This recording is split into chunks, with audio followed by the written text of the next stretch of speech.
কয়েকদিনের মধ্যে ধাপে ধাপে বেড়েছে কাঁচামরিচ। এখন বিক্রি হচ্ছে প্রতি কেজি ৩২০ টাকা।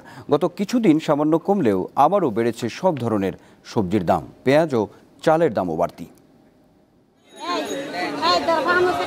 রাজধানীতে কাঁচামরিচের ঝাল যেন একটু বেশি।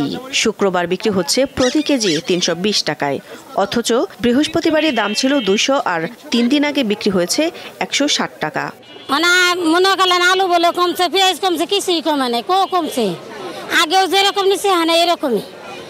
আমাদের গরিব মানুষের খাওয়া কোনো উপযুক্ত আমাদের হয় না, কিন্তু আমাদের মরণ ছাড়া কোনো বুদ্ধি নেই। আজকে ধরে নিলে আমরা ৩২০ টাকা কেজি, কালকে বেচি ২০০ টাকা, ২২০ টাকা, এবার আর ২-৩ দিন আগে বেচি ১৬০ টাকা কেজি।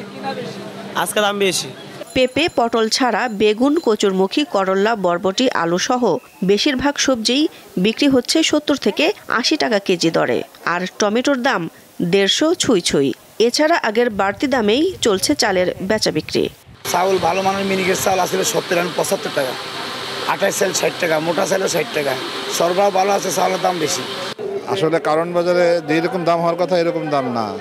৮০ টাকা, ৭০ টাকা, ৮০ টাকা, এর নিচে কিছু নাই। কিন্তু এত আন্দোলন, এত সংগ্রাম, এত ভাঙচুর, এরপরেও যদি দ্রব্যমূল্য প্লাস সব কিছুর দাম এরকম হয়, তাহলে তো কিছুই হলো না। তাহলে কিসের পরিবর্তন, কিসের এত আন্দোলন? কমেনি পেঁয়াজের দামও। প্রকারভেদে কেজিতে গুনতে হচ্ছে ১০০ থেকে ১২৫ টাকা।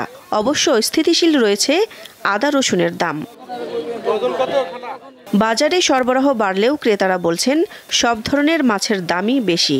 ইলিশ, রুই, চিংড়ি সহ অন্যান্য মাছ আগের বেশি দামেই বিক্রি হচ্ছে। না, দাম কমেনি, দাম আগের মতোই আছে। চিংড়ি মাছটা আগের থেকে একটু দাম বেশি, বাট অন্য মাছগুলি আগের থেকে একটু মোটামুটি স্থিতিশীল অবস্থায় আছে। স্থিতিশীল রয়েছে মাংসের বাজার। প্রতি কেজি গরু ৭৫০ টাকা এবং ১২০০ টাকায় বিক্রি হচ্ছে খাসির মাংস।